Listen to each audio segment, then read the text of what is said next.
वैदिकी अमृत ध्यान साधना प्रभात सत्संग में आप सभी साधक साधिकाओं का, उपासक उपासिकाओं का हार्दिक स्वागत है। आइए पूर्व की भांति आज के ब्रह्म मुहूर्त में, आज की ब्रह्म वेला में भी हम उन महान प्रभु पार ब्रह्म परमेश्वर सच्चिदानंद स्वरूप सर्वनियंता जगत निर्माता जीवन दाता विश्व विधाता परम पिता परमात्मा के महान स्वरूप को सृष्टि के कण कण में छिपे जैसे दही में घृत, जैसे दूध में घृत छिपा हुआ होता है, वैसे स्थूल सृष्टि के कण कण में छिपे उस चेतन विधाता परमात्मा को जानने का, समझने का, संसार में सर्वत्र व्यापक उसके स्वरूप का चिंतन करें, ध्यान करें, मनन करें। जीवन और जगत में, शरीर और संसार में उस महान भगवान को समझने का, जानने का प्रयास करें। भगवान का ज्ञान, भगवान के स्वरूप की समझ, भगवान की उपस्थिति का बोध ही वास्तव में मनुष्य के दुखों के नाश की युक्ति है, उसकी मुक्ति की युक्ति है। परमात्मा के ज्ञान से ही आत्मा का ज्ञान और इस विशाल विश्व का भी ज्ञान हो जाता है।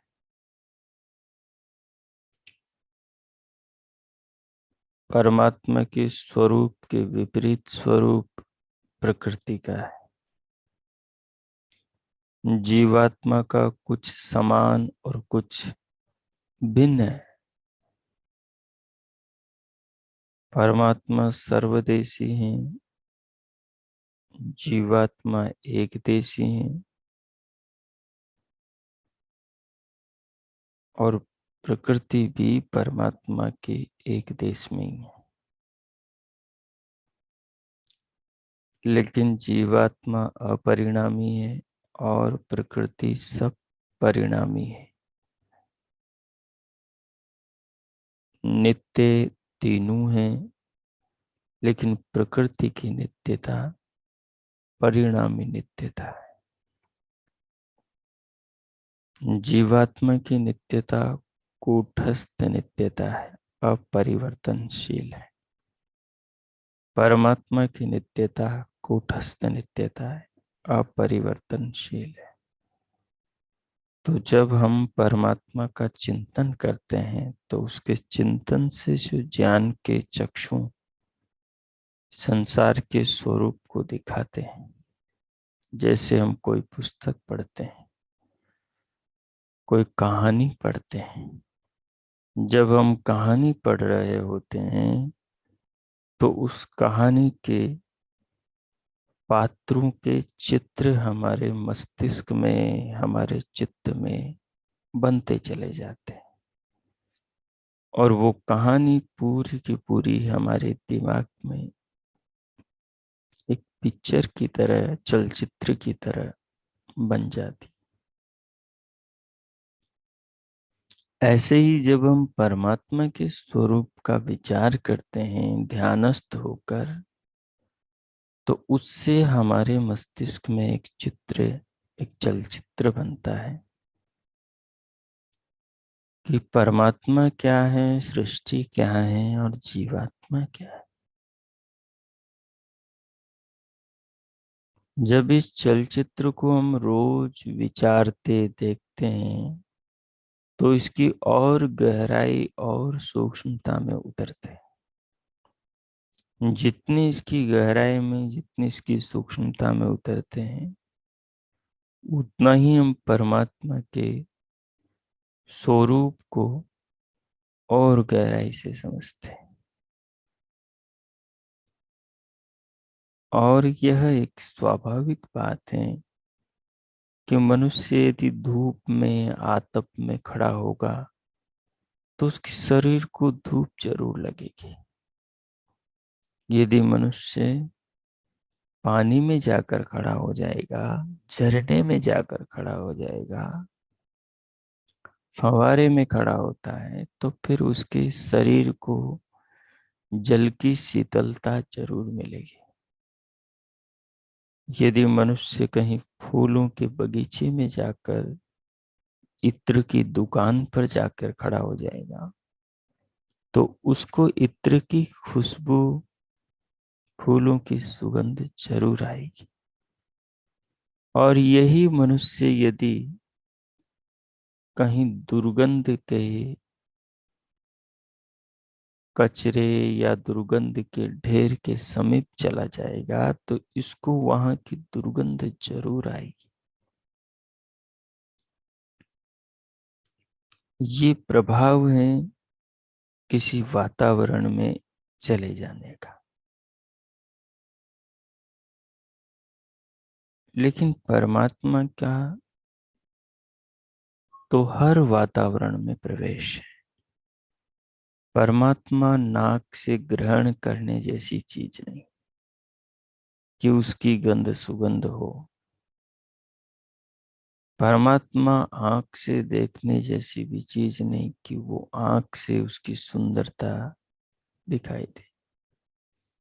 परमात्मा कान से सुनने जैसी भी चीज नहीं, और परमात्मा त्वचा से छूने जैसी भी, रसना से चखने जैसी भी चीज नहीं।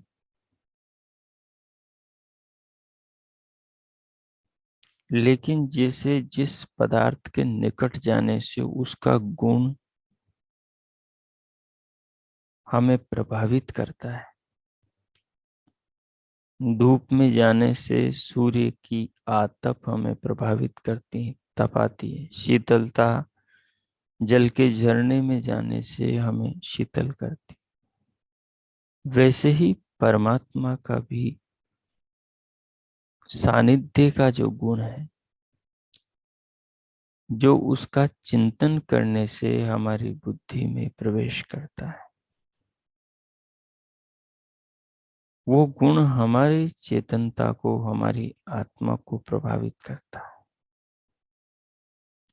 कि वो न्यायकारी हैं, वो सत्यवादी हैं, वो समस्त प्राणियों को जीवन देने वाला जीवन दाता है, वो कृपालु हैं। जब विचार करते हुए मानव चेतना को इस तत्व का बोध होता है कि वो सबसे बड़ा उपकारक है और हर पल वो जीवात्माओं पर उपकार कर रहा है, तो सहज ही उसके साथ में आत्मा का संबंध हो जाता है। आत्मा उस परमात्मा के प्रति झुक जाता है, विनम्र हो जाता है, समर्पित हो जाता है।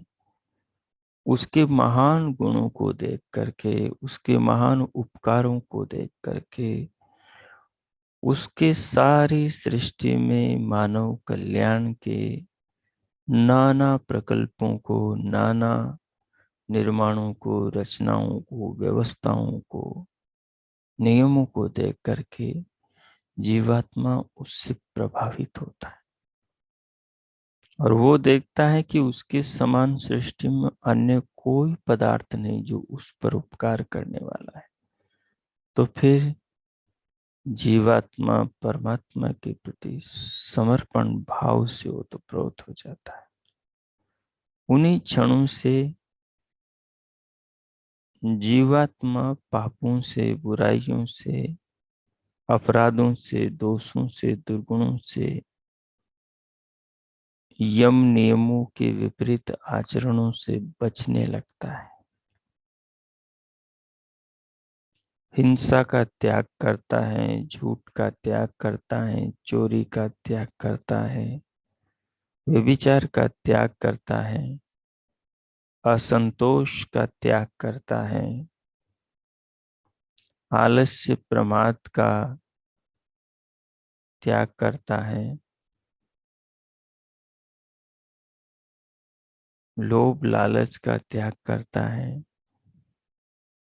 संसार की भक्ति का, जड़ वस्तुओं के पीछे ही भागते रहने की इच्छाओं का त्याग करता है और जीवन एक नई दिशा में, कल्याण की दिशा में चल पड़ता है। जब वो परमात्मा को सारी सृष्टि में उस पर उपकारक के रूप में जानता है, तो परमात्मा के इस स्वरूप को, जिसे शास्त्र ने शिव स्वरूप कहा, कल्याणकारी स्वरूप कहा, जब वो परमात्मा के इस कल्याणकारी स्वरूप को देखता है तो वो भी अपने आप को सृष्टि के पदार्थों के, प्राणियों के लिए कल्याणकारी बनाने का संकल्प करता है। जो कल्याणकारी बन जाता है वो पाप नहीं करता, क्योंकि कल्याण के विपरीत पाप है और पाप के विपरीत कल्याणकारी स्वभाव है। जो परमात्मा के इस शिव स्वरूप को धारण करेगा अपने जीवन में, वो भी कल्याणकारी बन जाएगा। जो कल्याणकारी बन जाएगा, उसके हृदय में जितने भी पूर्व के पाप के संस्कार हैं, वो नवीन इन कल्याण के संस्कारों की उज्जवल आभा से सब नष्ट हो जाएंगे। ये जो कल्याण के, परमात्मा के कल्याणकारी स्वरूप की ज्ञानाग्नि है, इस ज्ञानाग्नि के द्वारा मनुष्य के पूर्व के जो अकल्याण, अर्थात तमाम प्रकार की बुराइयों के संस्कार हैं, वो सब संस्कार दग्ध बीज जल के राख होंगे और ये मनुष्य भी धीरे धीरे कल्याणकारी शिव बन जाएगा। वो शिव परमात्मा मनुष्य को भी कल्याणकारी शिव बनने का उपदेश देता है, स्त्री को भी देता है और पुरुष को भी देता है। भगवान कहते हैं, शिवो भव प्रजाभ्यो मानुषी व्यस्त्वम अंगिरः। हे मेरे पुत्रों, हे मनुष्यों, हे पुरुषों, तुम सब शिव बनो, कल्याणकारी बनो और प्रजाओं का कल्याण करो, समाज का, देश का, राष्ट्र का, जीव मात्र का भला करो। पृथ्वी को नुकसान मत पहुंचाओ, जल अग्नि वायु आकाश को नुकसान मत पहुंचाओ, औषधि वनस्पतियों को नुकसान मत पहुंचाओ, सौर मंडल सौर परिवार को नुकसान मत पहुंचाओ। इन सब का भला करो, कल्याण करो और अपने आप को शिव बनाओ। तो भगवान स्त्री को भी कहते हैं, स्त्री की जो सीमा है, उस सीमा में स्त्री को कल्याणकारी बनने का उपदेश परमात्मा देते हैं। स्त्री की सीमा वैसे तो पूरा राष्ट्र है, परंतु स्त्री की विशेष सीमा उसका परिवार है। परिवार के हर सदस्य के लिए भगवान कहते हैं कि स्त्री उनके लिए शिवा बन जाए, कल्याणकारी बन जाए। इसलिए प्रभु ने कहा, शिवा भव मानुषी व्यस्त प्रजाभ्यो अश्वेभ्यो गोभ्यो पुरुषेभ्यो। स्त्री से कहा है, स्त्री तू शिवा बन। किनके लिए बन? अपने परिवार के सब सदस्यों के लिए बन, अपने परिवार के पशु पक्षियों के लिए शिवा बन, अपने सास ससुर अपने देवर ननद के लिए शिवा बन, अपने पति के लिए, अपने पुत्रों के लिए, अपने आने वाली पीढ़ियों के लिए तू शिवा बन। अपने घर के गाय बैल बकरियों के लिए शिवा बन, अपने घर के सभी पक्षियों के लिए शिवा बन। स्त्री को इस प्रकार से कहा कि तू शिवा बन, कल्याणकारिणी बन। तो परमात्मा स्वयं शिव बने हुए हैं और वो अपने पुत्र पुत्रियों को कह रहे हैं कि तुम भी सब शिवा बन जाओ। अगर तुम्हें अपने अपने पाशों का नाश करना है, तुम्हें अविद्या का विनाश करना है, तुम्हें पांचों क्लेश अविद्या अस्मिता राग द्वेष अभिनिवेश को मिटाना है, इनको दग्ध बीज करना है और मुक्ति की परम आनंद की प्राप्ति करनी है, तो तुम सब शिवा बन जाओ, शिव बन जाओ। शिव का अर्थ ही कल्याणकारी होता है। भगवान शिव, महाराजा शिव, कैलाशपति शिव, माता पार्वती के पति, कार्तिकेय के पिता, गणेश के पिता, आयुर्वेद के बहुत बड़े प्रकांड विद्वान थे। अन्य कई चीजों के बड़े विद्वान थे। सभी शास्त्रों में, वेद वेदांगों में पारंगत थे। योगी थे, उस समय के योगेश्वर थे। उनकी तपस्थली, उनकी कार्यस्थली हिमालय था।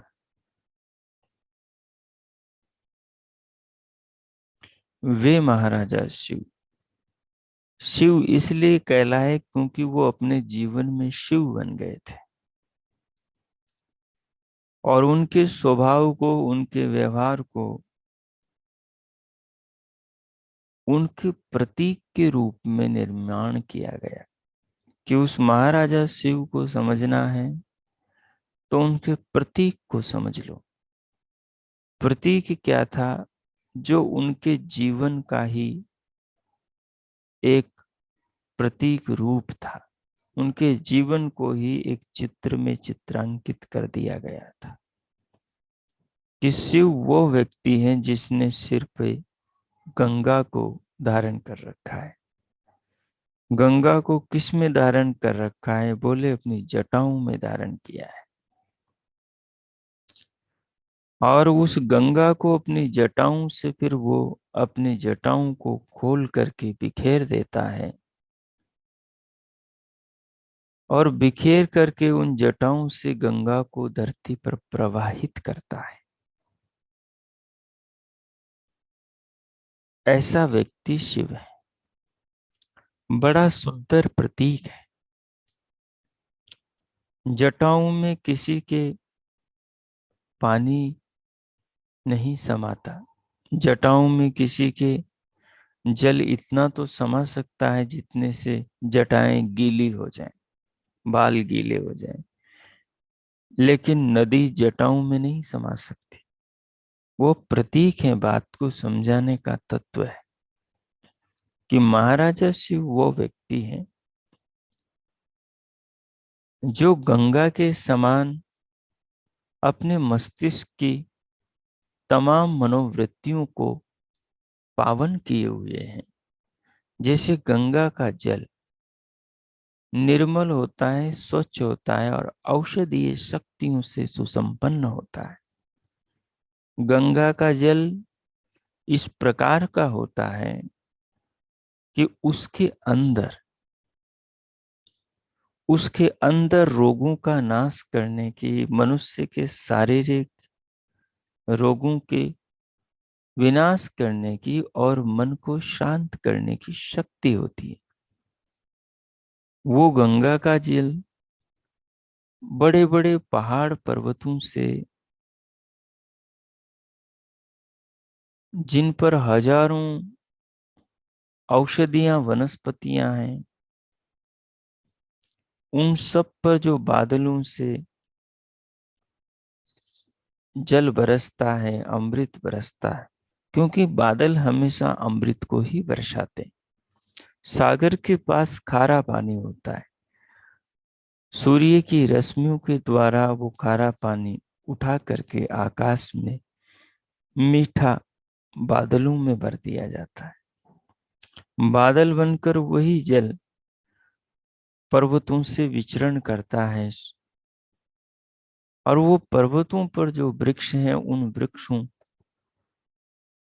पर अपनी शीतलता की वर्षा करता है। और वो बूंदें जो बादलों की हैं, वो जो अमृत है, वो वृक्षों से होकर, उनकी जड़ों से होकर, बूंद बूंद बादलों पर्वतों से रिसकर धीरे धीरे धरती पर आते हुए एक नदी का रूप ले लेता है।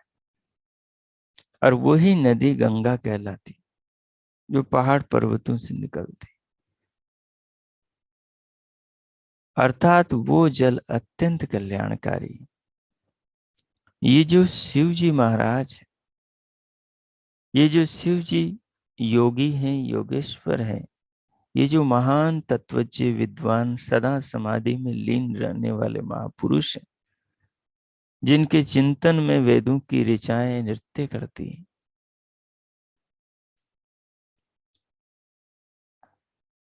जो भाषा विज्ञान के महान विद्वान हैं, जिनके बारे में कहा जाता है कि पाणिनि ने उनके डमरू से ज्ञान प्राप्त किया। यद्यपि ये तो एक अलंकार है। ये जो महाराजा शिव है, उस व्यक्ति का जो मन है, उन मन में जो विचार वृत्तियां चिंतन चलता है, वो जैसे एक एक बूंद हजारों औषधियों की जड़ों से उनकी औषधीय शक्ति को लेकर प्राणियों के दुखों का नाश करने के लिए पर्वतों से प्रवाहित होकर नदी रूप लेकर धरती पर प्राणियों की कल्याण के लिए बहती, वैसे ही शिव वो व्यक्ति है जिसके मनोमस्तिष्क में जगत के कल्याण का चिंतन इस प्रकार से चलता है। जैसे गंगा पहाड़ों से बहकर जीवों के कल्याण के लिए बहती है, वैसे शिव वो व्यक्ति हैं जिसके दिमाग में, जिसके मनोमस्तिष्क में, जिसके चित्त के अंदर इस प्रकार का लोक कल्याण का चिंतन चलता है कि मानो वो गंगा की तरह पावन है। और वो चिंतन जब उसकी वाणी से, जब उसके व्यवहार से प्रजाओं के ऊपर प्रवाहित होता है, तो उससे सबका कल्याण होता है। ऐसा व्यक्ति वो व्यक्ति है जिसके मनो मस्तिष्क में गंगा की तरह पावन विचारों का विचरण होता हो, चिंतन चलता हो। उस व्यक्ति का जो ललाट, वो चंद्रमा की तरह शीतल है। उसी का ललाट, उसी का मस्तिष्क शांत होगा जो सबके लिए कल्याण की भावना अपने मनो मस्तिष्क में रखता होगा। तीसरा नेत्र उस व्यक्ति का ज्ञान चक्षु उसे प्राप्त है, और उस ज्ञान की दृष्टि से वो जो बाहर से नाना प्रकार के लोभ लालच के बाण उसके ऊपर आते हैं, प्रलोभन आते हैं, उन सब का वो संहार कर देता है उस तीसरे ज्ञान चक्षु से। वो तीसरा ज्ञान चक्षु निरंतर समाधिस्थ होकर तत्वों के चिंतन करने से उसके मन को मनो मस्तिष्क से जो विज्ञान का विकास होता है, उस विज्ञान के विकास से ही उसका तृतीय नेत्र का निर्माण होता है, जिसको ज्ञान का चक्षु कहा है। उसी ऊहापोह से, उसी तर्क से, जिसको शास्त्रों ने ऋषि कहा है, वही तर्क तृतीय नेत्र ज्ञान चक्षु है। जो तपस्वियों के पास में, योगियों के पास में, विद्वानों के पास में, शास्त्रों के ज्ञाता चिंतन मनन करने वाले स्वाध्यायशील विद्वानों के पास में होता है। तो वो तीसरा नेत्र महाराजा शिव का अत्यंत विकसित था। तभी तो उन्होंने कामदेव जैसी वृत्तियों को, जो अब मन में मनुष्य के वासना पैदा करती, जो अमर्यादित है, मनुष्य को बंधनों में, मर्यादाओं में, सीमाओं में बांधा गया है। जिस पुरुष का जिस स्त्री के साथ में वैवाहिक संबंध होता है, जिस स्त्री का जिस पुरुष के साथ में वैवाहिक संबंध समाज के द्वारा स्थापित किया जाता है, उसकी भावनाएं, उसकी कामनाएं उसी स्त्री, उसी पुरुष तक सीमित कर दी जाती, और अन्य संपूर्ण जगत को पवित्र दृष्टि से देखने का उपदेश दिया जाता है। तो शिव ऐसे महापुरुष थे कि उनके ऊपर किसी प्रकार की कामना और वासना प्रहार नहीं कर पाती थी। उनका तृतीय नेत्र ज्ञान का चक्षु, उनका विचार शक्ति, उनका चिंतन इतना मजबूत था कि कवच बनकर उनके जीवन की रक्षा करता था। तो यही महाराजा शिव का तृतीय नेत्र ज्ञान चक्षु था, जिससे वो तमाम इस प्रकार की जो उनके जीवन को तहस नहस कर दें ऐसे विचार, ऐसे आलम्बन थे, जो यम नियमों के विपरीत विचार या बाहर के व्यवहार थे, उनको वो जलाकर भस्म कर देते, अर्थात उनका समाधान कर देते थे और उनसे अपने आप को बचा लेते थे। यही उसका अभिप्राय।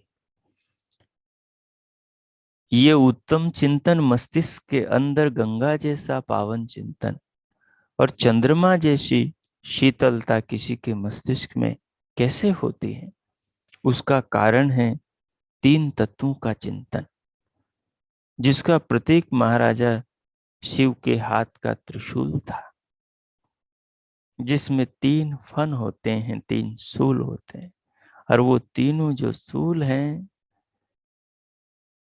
वो तीन गुणों के प्रतीक हैं, जिन तीन गुणों से सारा जगत बना है। और वो तीनों सूल तीन तत्वों के प्रतीक हैं, जिन तीन तत्वों से अखिल ब्रह्मांड बना है, आत्मा, परमात्मा और प्रकृति। और वो तीन गुण, सत्व गुण, रजोगुण और तमोगुण, वो तीन गुण पृथ्वी लोक, द्युलोक और अंतरिक्ष लोक, वो तीन तत्व मनुष्य की पादस्थली, नाभि से नीचे, अंतरिक्ष लोक मनुष्य की उदर स्थली, छाती से लेकर उदर तक, और मनुष्य की द्युलोक स्थली, वो कंठ से लेकर पूरा मस्तिष्क स्थान। तो महाराजा शिव ऐसे तत्व पुरुष थे कि वो तीनों तत्व के त्रैतवाद के परम ज्ञाता थे, प्रकांड विद्वान थे, और वो इनका चिंतन करते थे। इनके चिंतन से उनके विचार गंगा के समान पावन कल्याणकारी हुआ करते थे, और उससे उनका मस्तिष्क चंद्रमा की भांति शीतल रहता था। और जैसे चंद्रमा रात्रि में समस्त वनस्पति औषधियों को अमृत प्रदान करता है और समस्त जीवों को निद्रा रूपी आनंद में जाने का अवसर प्रदान करता है। उसी प्रकार से महाराजा शिव का मस्तिष्क भी लोक के कल्याण में निरंतर रत रहा करता था। ऐसे व्यक्ति का नाम शिव है। कभी कभार यदि उनके हृदय में, यदि उनके मन में, यदि उनके हृदय में कभी ऐसा भाव उदित भी हो जाए, जिस भाव के अंदर विष हो, जिस भाव के अंदर किसी को मिटाने की शक्ति हो, तो उनके ज्ञान चिंतन से वो भाव भी उन्हीं के भीतर अस्त हो जाता था। जैसे उनके गले में सर्प, जो एक प्रतीक है अहंकार का, अभिमान का, जो शांत रहता है और उनके गले में ही रहता है। शिव वही व्यक्ति है जो विष को भी पी जाता है लेकिन अमृत उगलता है। ऐसे समदर्शी बुद्धिमान लोग होते हैं समाज में, और ये कला तो सारे माँ बाप भी अपनाते हैं कि वो बच्चों की सारी बुराइयों को पी जाते, बच्चों की 1000 गलतियों को सहन करते, लेकिन उनकी बुराइयों से और उनके बुरे व्यवहार से वो बच्चों के साथ बुरा नहीं करते। तो जिसने सारे संसार को अपना परिवार मान लिया हो, क्योंकि भगवान जो शिव है, जो परमात्मा शिव है, वो उसका तो सारा विश्व ही अपना परिवार है। हम सब उसके बच्चे हैं। तो जो उस परमात्मा से जुड़कर शिव बना हो, उसके लिए भी संसार अपना परिवार हो गया। तो इस रूप में महाराजा शिव ने अपने आप को शिव बनाया। शिव बनाया तो देखो उनका व्यक्तित्व कितना विकसित हुआ कि वो युगों तक संसार में अमर हो गया। युगों तक संसार में अमर हो गया। यद्यपि ये जो शिव है, ये तो एक पद है, ये तो एक डिग्री है। जो भी व्यक्ति अपने व्यक्तित्व का इस प्रकार का विकास करेगा, वो आदमी शिव कहलाएगा। ये उसका गुणवाची, चरित्रवाची नाम होगा। जो भी स्त्री अपने आप को इस प्रकार से शिवा बनाएगी,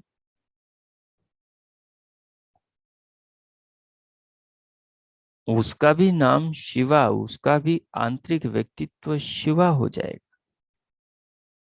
यद्यपि हर पुरुष और स्त्री का आधा भाग स्त्री और पुरुष का है, और परमात्मा ने दोनों को ही अकेले ने उत्पन्न किया है।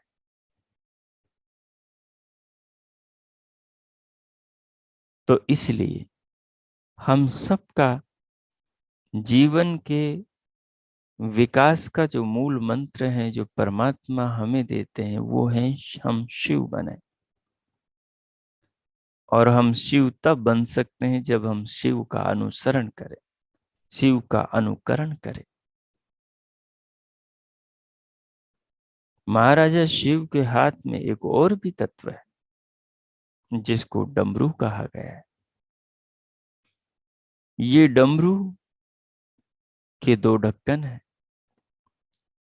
और इसके 2 डोरियां भी हैं जिनसे बजता है। ये भी एक अद्भुत प्रतीक है। जिसके मन में निरंतर डमरू बजता है, उसी के भीतर से ज्ञान का विकास होता है। और हो न हो, ये जो व्याकरण का जन्म हुआ है, माहेश्वरी सूत्र जिनको बोलते हैं, लोग कहा करते हैं, एक परंपरा चली आ रही है कि ये महाराजा शिव ने तांडव नृत्य किया और डमरू बजाया, तो उस डमरू से ये आई उन रिलिरिक के एवं गई अवश्य हय वरटलन यमंगण नम जबई गणदश जब गणदश इत्यादि माहेश्वरी सूत्र उत्पन्न हुए हैं। ये डमरू क्या चीज है? ये डमरू वेद की ऋचाओं के आधार पर ही बजता है। ये डमरू प्रलय और सृजन का प्रतीक है कि सब संसार का प्रलय होगा और सब संसार का सृजन हुआ है। जिसका सृजन हुआ है उसका प्रलय अवश्य होगा। तो जिस व्यक्ति के चित्त के चिंतन में संसार का प्रलय और संसार का सृजन का चिंतन चलता हो, उस व्यक्ति का संसार में मोह कैसे होगा? हिमालय पर बैठकर तपस्या तो वही कर सकता है जिसका संसार में मोह न हो, जिसका धन वैभव में मोह न हो, जो संसार की भाग दौड़ और विषयों में डूबा न हो। वही कल्याण का चिंतन कर सकता है और वही जगत के लिए कल्याणकारी बन सकता है। जिसको जगत से कुछ नहीं चाहिए हो और जो सब कुछ अपने आप को जीवन पर न्यौछावर करना चाहता हो, वही शिव बन सकता है। तो इस प्रकार से महाराजा शिव का जो व्यक्तित्व है, उसी व्यक्तित्व को किसी चित्रकार ने उन्हीं के काल में एक प्रतीक के रूप में दिखाया, जिसको आज हम शिव मानकर पूजते हैं। यद्यपि वो उनका प्रतीक है, वो उनके जीवन जीने की शैली का स्वरूप है, न कि उनका शारीरिक रूप है। वो तो उनका मानसिक और उनके जीवन का एक प्रतीक है। हम भी अपने जीवन को वैसा बनाए, शिव बने, कल्याणकारी बने। यदि हम शिव बनेंगे परमात्मा की तरह, तो हमारी मुक्ति निश्चित है। ये शिव बनना ही वास्तव में मुक्ति की युक्ति है, मुक्ति प्राप्ति का रहस्य है। ये शिव बनना ही वास्तव में योगी बनना है। ये शिव बनना ही वास्तव में तत्वों के विज्ञान से ओतप्रोत होकर तृतीय नेत्र ज्ञान चक्षु को प्राप्त करना है। जिसको ज्ञान चक्षु प्राप्त हो गया, वही वैरागी होगा। और वैरागी व्यक्ति ही संसार के पदार्थों का सदुपयोग कर सकता है। वही संसार में जल में कमल की भांति अलिप्त रहकर जीवन को जगत के कल्याण के लिए जी सकता है। इसलिए हम जीवन का इस प्रकार का निर्माण करें कि हम भी शिव बन जाएं और हमारा ये जन्म सार्थक हो। हम उस परम आनंद परमेश्वर को प्राप्त हों, अपने आत्म तत्व का साक्षात्कार करके जन्म मरण के बंधनों से मुक्त हो।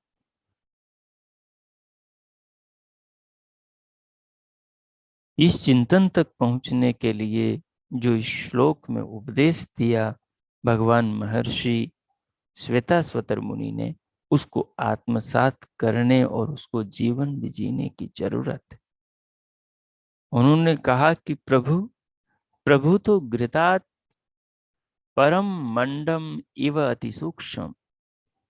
जैसे घी दूध में सूक्ष्म रूप में छिपा है, जैसे घी दही में सूक्ष्म रूप में छिपा है, जैसे घी मक्खन में छिपा हुआ है और ताने से गर्म करने से, ज्वाला पर चढ़ाने से वो घी निकल जाता है। बस यही तरीका है जीवन में उस परमात्मा को अपने भीतर जानने समझने का। उसे संसार में अपने जगत में जानने का, निकालने का यही तरीका है। घी कब निकलता है? जब दूध को जमाया जाता है। और जब दूध दही बन जाता है तो उसे फिर बिलोया जाता है, मथनी से अच्छे से बिलोया जाता है। जो जितना ज्यादा बिलोता है, उसका मक्खन उतना जल्दी से अच्छे से निकलता है। और उस मक्खन को जो फिर जितना तपाता है, उसमें से फिर घी निकलता है। बस इस तत्व को समझ लें। ये तपाना ही तप करना है। ये तपाना ही साधना, उपासना, तपस्या करना है। ये जो चिंतन मनन करना है, ये जो स्वाध्याय साधना है, ये जो शास्त्रों का मंथन करना है, ये जो ध्यान में बैठकर घंटों जाप ताप जप तप करना है, ये सारा तप है। जैसे मक्खन को तपाया जाता है, तपाने से घी निकलता है,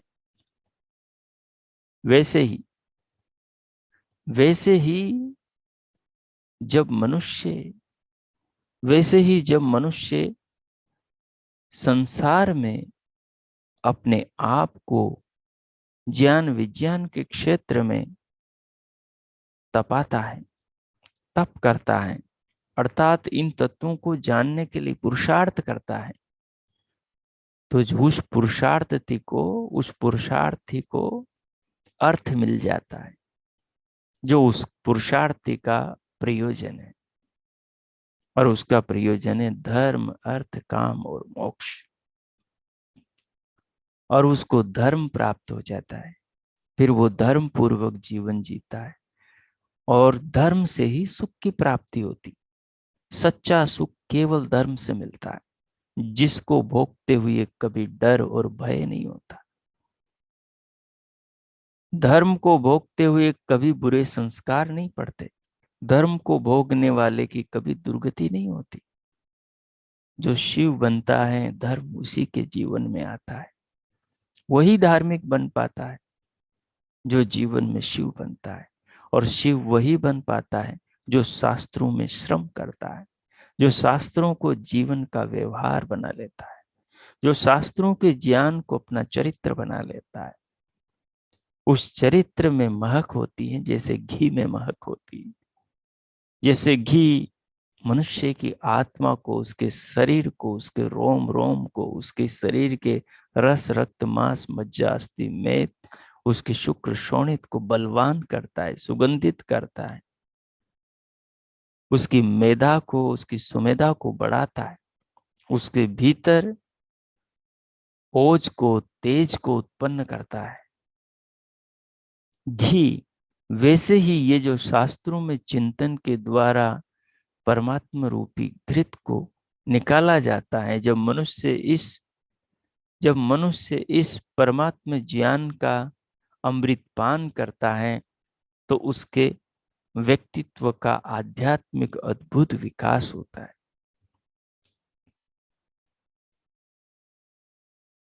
तब उसका जीवन का आचार विचार धर्म पूर्ण होता है, उसको धर्म की प्राप्ति होती है, और उस धर्म से उसके जीवन में सुख आता है।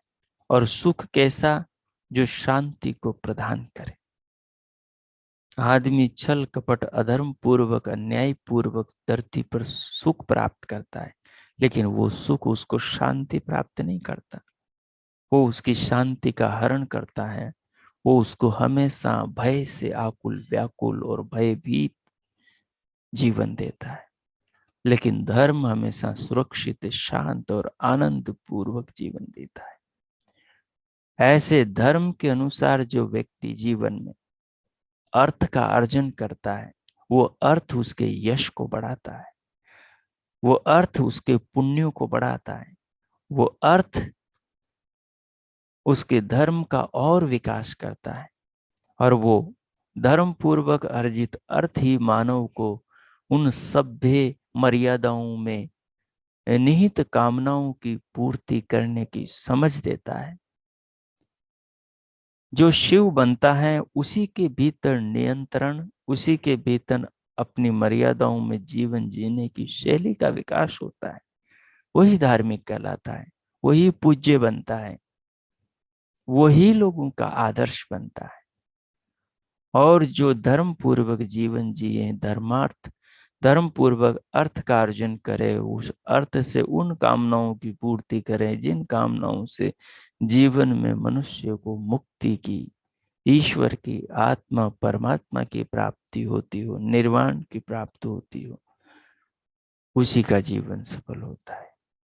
तो ये कब होता है? जब मनुष्य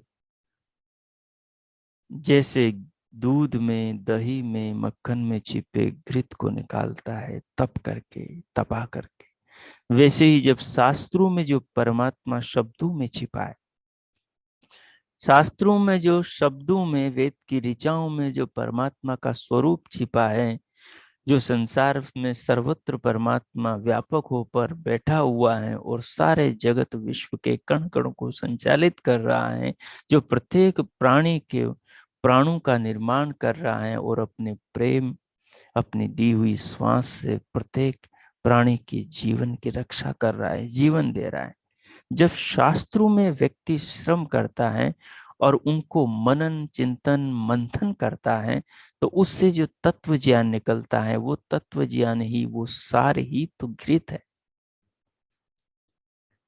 और उस तत्व ज्ञान से ही संसार में सर्वत्र विराजमान वो परमात्मा उसको जानने समझने में आता है, जो घृत की तरह सृष्टि में सर्वत्र समाया हुआ है।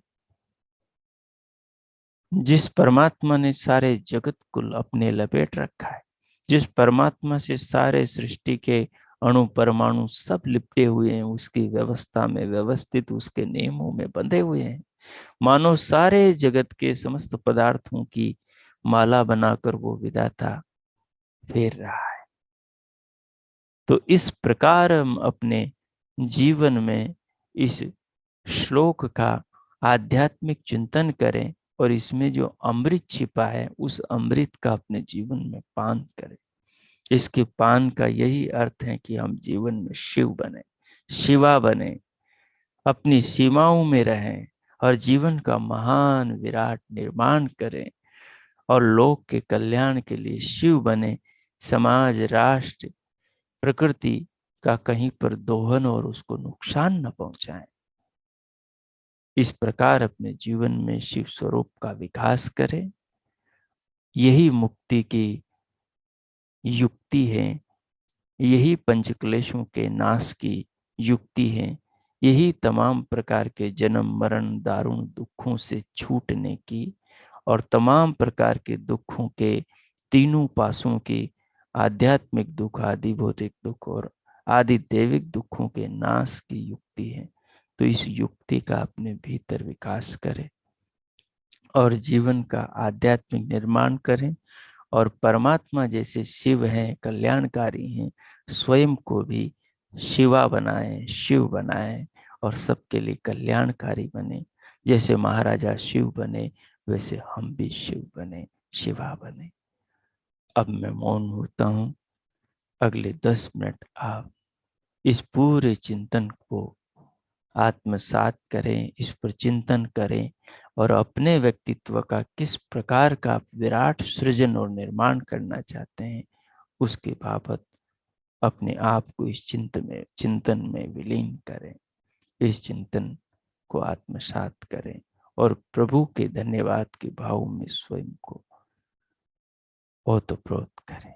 ओम कीजिए। 10 मिनट में मौन होता हूं। अब आप चिंतन करें।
ओहो, ये ये क्या कर देती हूँ। लो, फिर ये डाली नहीं जिसके लिए खोली।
ओ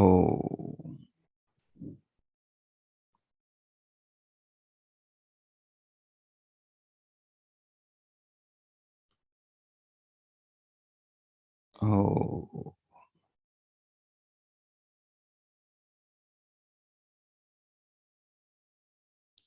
इस प्रकार उन महान प्रभु जो समस्त विश्व के लिए कल्याणकारी हैं, शिव हैं, जिनका स्वरूप वे भगवान जैसे दूध में, दही में और मक्खन में घृत समाया हुआ है, उसके हर कण कण में समाया है। दूध के हर रेशे में, हर कण में, दही के हर कण में, मक्खन के हर कण में, और उसको बिलोने से और तपाने से वो ऊपर निकल कर आ जाता है। और जो उसका दही वाला भाग होता है वो एक तरफ छाछ बन जाता है, मक्खन में से एक तरफ झाग निकल जाते हैं और शुद्ध घृत निकल आता है। बस इसी रीति से जो शास्त्रों के द्वारा संसार में ध्यानस्थ होकर उपासक, उपासिका, साधक, साधिका उस विधाता का चिंतन करते हैं, मनन करते हैं, उसके स्वरूप का ध्यानमय चिंतन करते हैं, उस चिंतन से, चिंतन की मथनी से परमात्मा के नाम और उसके स्वरूप के मनन चिंतन से परमात्मा का स्वरूप भी संसार में साधक के चित्त में उसको स्पष्ट समझ में आने लगता है।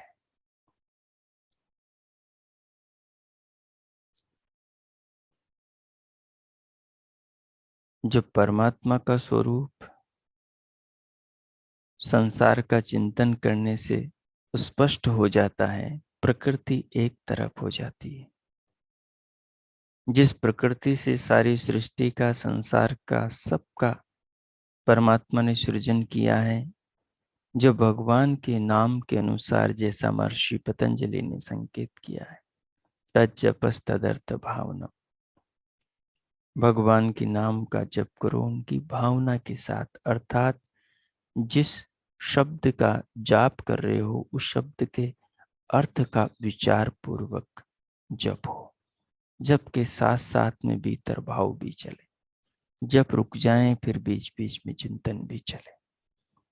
उससे क्या होगा तो महर्षि पतंजलि ने अगले ही सूत्र में कहा, ततः प्रत्येक चेतनादि गोमोप्यंतराया भावश्च, और व्याधिस्त्यान संशय प्रमाद आलस्य विरति भ्रांति दर्शना लब्ध भूमिकत्वा नवस्थितत्वानि चित्त विक्षेपास्तिंतराया। महर्षि पतंजलि कहते हैं उससे उस परमात्मा का स्वरूप तो अपने सामने निखर के आएगा ही सही। जैसे दही को बिलोने से मक्खन निकला और मक्खन को तपाने से घी निकला, वैसे ही इस चिंतन के करने से, परमात्मा के नाम का अर्थ पूर्वक जप करने से और उस नाम में जो परमात्मा का स्वरूप छिपा हुआ है उसका मनन चिंतन करने से परमात्मा का स्वरूप तो स्पष्ट होगा ही सही, वो तो समझ में आएगा ही सही, लेकिन उसके समझने से जो उससे भिन्न तत्व है, जो प्रकृति है, जो जड़ है, परिणामी है, भौतिक तत्व हैं, उससे बने ये सारे जगत में फैले हैं, ये सब समझ में आ जाएंगे। और इन सब को भोगने वाला, जानने वाला जो जीवात्मा हम खुद हैं, हमारा भी स्वरूप हमारे सामने समझ में आएगा। यही चिंतन करने से तो महाराजा कैलाशपति शिव शिव बने। परमात्मा जगत के लिए कल्याणकारी है। तो उनका चिंतन करने वाला भी कल्याणकारी बन जाता है। तो धर्म, अर्थ, काम और मोक्ष के शुद्ध स्वरूप को पाने के लिए तीनों प्रकार के दुख, आध्यात्मिक दुख आदि, भौतिक आदि, दैविक दुखों से छुटकारा पाने के लिए और महाराजा कैलाशपति शिव की तरह महान विराट कल्याणकारी व्यक्तित्व का निर्माण करने के लिए और तृतीय ज्ञान चक्षु अपने जीवन में विकसित करने के लिए हमें उस महान प्रभु का इस प्रकार जीवन में चिंतन करने का आवश्यकता है और अपने आप को शिव और शिवा बनाने का पुरुषार्थ प्रयत्न करने की आवश्यकता है। इसी चिंतन को अपने जीवन की साधना बनाए और इसको केवल ध्यानस्थ काल में ही नहीं, इसको व्यवहार काल में भी उतारे और जीवन का इस प्रकार से निर्माण करें ताकि परमात्मा का शिव स्वरूप हमारे व्यक्तित्व में भी विकसित हो और हम भी उस परमात्मा के पथ पर चल पड़े। यही मुक्ति की युक्ति है। यही पंच कलेशों, अविद्या, अस्मिता, राग, द्वेष, अभिनिवेश से मुक्ति पाने की युक्ति है। इसी से जन्म मरण के पासों का छेदन भेदन विनाश होगा और इसी से जीवन उस परम आनंद पद को प्राप्त करके धन्य होगा। इसका संकल्प लें और इस संकल्प के साथ में परमात्मा से प्रार्थना करें कि प्रभु हमारे इस संकल्प को साकार हो, ऐसी हम पर कृपा करें और हम भी परमात्मा से जो शक्ति, सामर्थ्य, जीवन और शरीर मिला है और जो उनका ज्ञान वेद मिला है, इन सब को जीवन में लेकर पुरुषार्थ करें और जीवन को कल्याण की ओर आगे बढ़ाएं, शिव बने। अब हम परमात्मा के भाव में ओतप्रोत होकर भगवान के प्रति कृतज्ञता, श्रद्धा और समर्पण के भाव अर्पण करते हुए उनके प्रति समर्पित भावों से हृदय और आत्मा को भरते हुए शांति पाठ करें।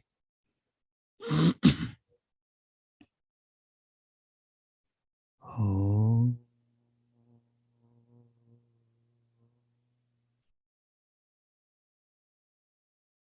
ओम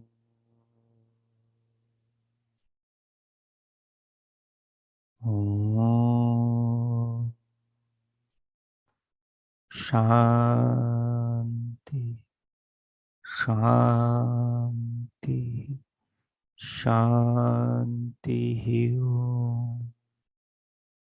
ओ आज का आप सबका दिन शुभ हो, मंगलमय हो। प्रभु सबका मंगल करें। सबके लिए बहुत बहुत शुभकामनाएं, बहुत बहुत मंगल कामनाएं। इति ओम शांति।